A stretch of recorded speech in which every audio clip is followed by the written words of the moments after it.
আমার সন্তান হয় না, আর তার জন্য রোজ শাশুড়ির অপমান সহ্য করতে হয়।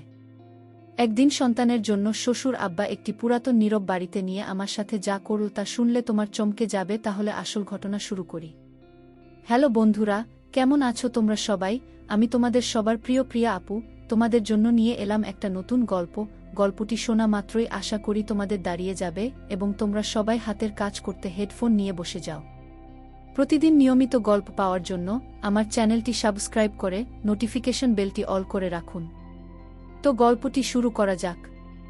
খাবার টেবিলে সদ্য বিবাহিত দেবর আর তার বুকে যখন খাবার বেড়ে দিব, ঠিক তখনই শাশুড়ি মা প্রায় তেড়ে আসেন। করছোটা কি?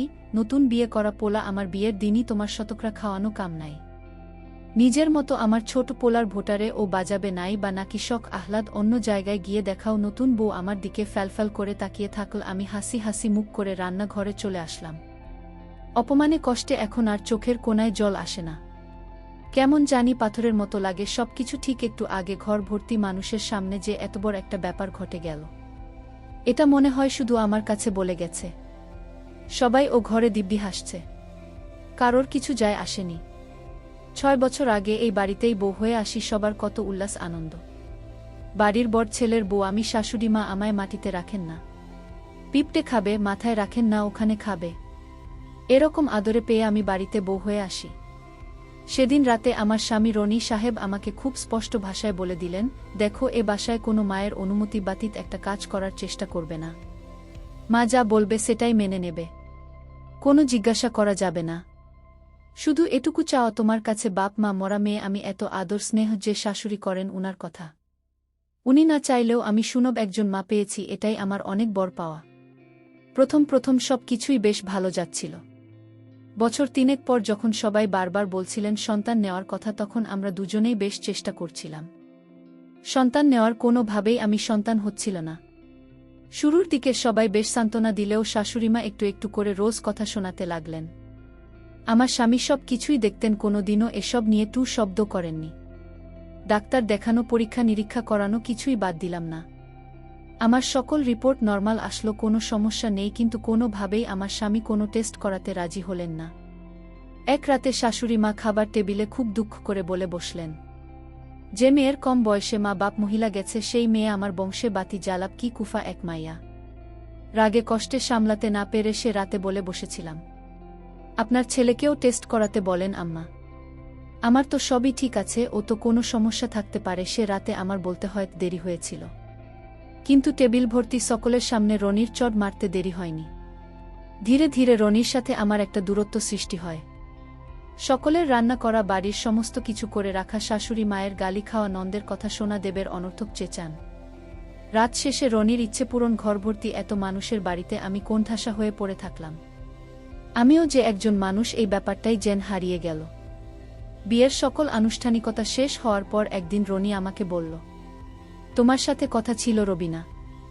বলো না, আমি তোমার কথা শোনার জন্য কত আগ্রহ নিয়ে থাকি জানো। তুমি বলে ওকে যে তার কাছে গেলাম, উনি আমাকে ঝামটা মেরে সরিয়ে বলল, জানি না কিভাবে নিবে কিংবা কোথায় যে উঠবে।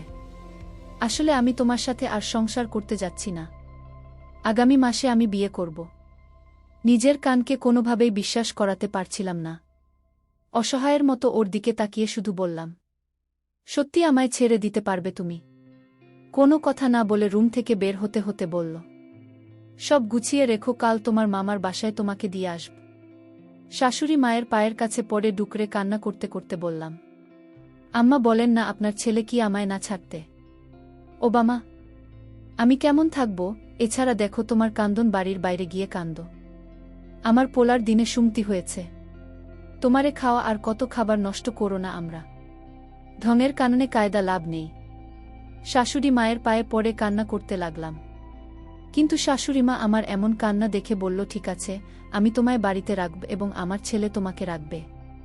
কিন্তু একটা শর্ত আছে, সেই শর্তে যদি তুমি রাজি থাকো তাহলে আমি তোমাকে এ বাড়িতে রাখতে পারবো না। আমি জিজ্ঞাসা করলাম, না, আমি আপনার সব শর্ত মেনে নেব। বলেন আপনার শর্তগুলো।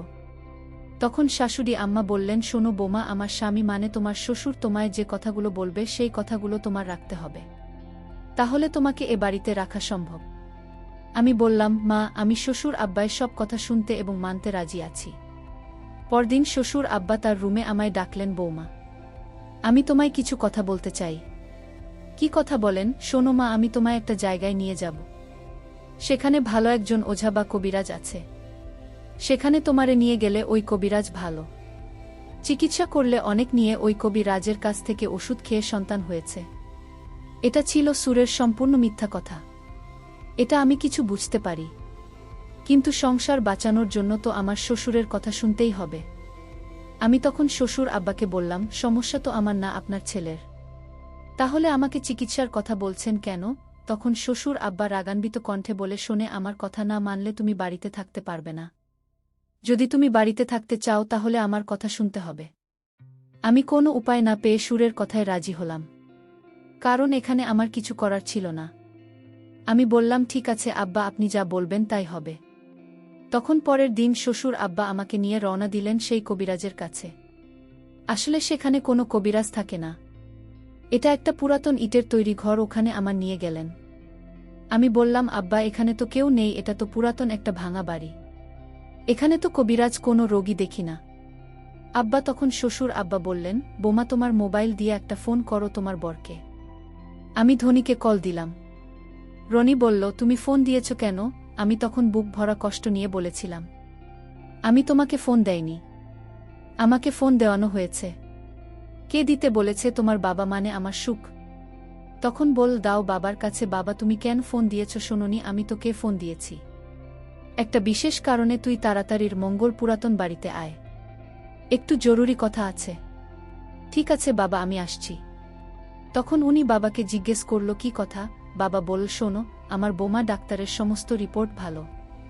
আমি নিশ্চয় দেখেছি, কিন্তু তুই পরীক্ষা করিস না কেন? বাবা, তুমি আমাকে দোষারোপ করছ। হয় আমি তোকে দোষারোপ করছি? বাবা, তুমি নিজের ছেলের প্রতি এমন অত্যাচার করতে পারে না।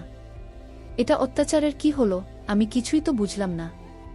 আমি সব বুঝতে পেরেছি। সমস্যা আসলে বোমার না, সমস্যা তোর। আর তুই যদি পরীক্ষা না করিস তাহলে আমি এই পুরাতন বাড়িতে তোরে বেঁধে রেখে যাব। আচ্ছা বাবা, একটা বিষয় বুঝলাম না। এই কথাটা তুমি তো আমার বাড়িতে বলতে পারতে, এখানে কেন? শোনো, বাড়িতে যদি জানাজানি হয় তাহলে তো তোর মা তো বোমার কাছে চোট হয়ে যাবে। তাই এর সমাধানটা এই পুরাতন বাড়িতে নির্বে করতে চাই, কারণ আমি স্পষ্ট জানি বোমা নির্দোষ, বোমার কোনো সমস্যা নেই। এই কথাটা বলতেই উনি তার বুকে এখানেই তালাক দিয়ে দিলেন। বোমা কেঁদে কেঁদে বলল, আমি এখানেই আসছিলাম তোমার সাথে সমাধান করে ঘরে ফিরে যেতে এবং সারা জীবন তোমার সাথে থাকতে। তুমি আমাকে ছেড়ে দিলে। এদিকে এই কথা শোনার পর আমার সুস্থ করে এখানেই মারা গেল। তখন আমি আমার একরাশ কষ্ট নিয়ে চলে গেলাম। 6 বছর পরের কথা, আমার ছেলে সোহানকে নিয়ে আমি আর আবির হাসপাতালে গেছি টিকা দিতে। ওহ, আমি আমার দ্বিতীয় স্বামী। সুহানা আমাদের ছেলে। হাসপাতাল গেটের বাইরে এসে দাঁড়াতেই দেখি আমার প্রাক্তন স্বামী রনি সিএনজি খুঁজছেন। তার পাশে হুইল চেয়ারে বসা আমার প্রাক্তন শাশুড়ি, আর রোগা পাতলা এক মেয়ে। মেয়েটি আমার প্রাক্তন স্বামীর বর্তমান স্ত্রী বোধ হয়। আমি আবিরকে নিয়ে একটু এগিয়ে যে আমার প্রাক্তন শাশুড়ির দিকে তাকিয়ে বললাম, চিনতে পেরেছেন কি না জানি না, আপনাকে এখন কি বলে সম্বোধন করব সেটা আমার জানা নেই। যে সোহান ও আমার ছেলে, 3 বছর বয়স। আরও আবির আমার স্বামী। আপনাকে দেখে কথা বলার আমার বিন্দুমাত্র ইচ্ছে ছিল না। শুধু এটুকু বলি, আমি বাজা নই। আপনাদের ধন্যবাদ সেদিন বের করে না দিলে আজ আমি সোহানের মা হতে পারতাম। আমার প্রাক্তন শাশুড়ি কান্নায় ভেঙে পড়লেন। আমার হাত ধরে বললেন, মাফ কইরা দে ও মা আমারে। তোমার ঘর থেকে বের করতে চাইনি আমি, তোমার শ্বশুরকে দিয়ে আমি তোমার ঘরে ফিরিয়ে আনতে চেয়েছিলাম, কিন্তু আমার অবাধ্য সন্তান তোমাকে ছেড়ে দেওয়ার পর আমার এখন এই অবস্থা। মা, আমার পোলার ঘরে এখনো কোনো সন্তান হয়নি। তোমারে আমি ভুল বুঝেছিলাম। মা হাত ছাড়িয়ে নিয়ে উনাকে বললাম, কিছু ভুলের মাফ হয় না। ভালো থাকবেন আপনারা। আমার প্রাক্তন স্বামীর বর্তমান স্ত্রী মেয়েটার দিকে তাকিয়ে আমার বেশ মজা লাগল। দর্শকদের উদ্দেশ্য করে একটি কথা বলতে চাই, সন্তানদের মালিক আল্লাহ, এখানে মানুষের কোনো হাত নেই। তবে আপনারা শুধু উপরে দোষ চাপাবেন না, কারণ এই গল্পে আপনারা বুঝতে পারলেন সমস্যাটা বুঝেছিল না, ছিল তার স্বামীর। আপনারা না বুঝে কখনো নিজের স্ত্রীকে ভুল বুঝবেন না। প্রিয় বন্ধুরা, গল্পটি ভালো লাগলে অবশ্যই কমেন্ট করে জানাবেন। আর নিয়মিত এমন আলাদা স্বাদের গল্প শুনতে ভিডিওটিতে লাইক এবং চ্যানেলটিকে সাবস্ক্রাইব করে সাথেই থাকুন। আর হ্যাঁ, নোটিফিকেশন বেলটি অল করে রাখবেন, যাতে পরবর্তী গল্প সবার প্রথমে আপনাদের কাছে পৌঁছে যায়। ধন্যবাদ বন্ধুরা। ধন্যবাদ সবাইকে।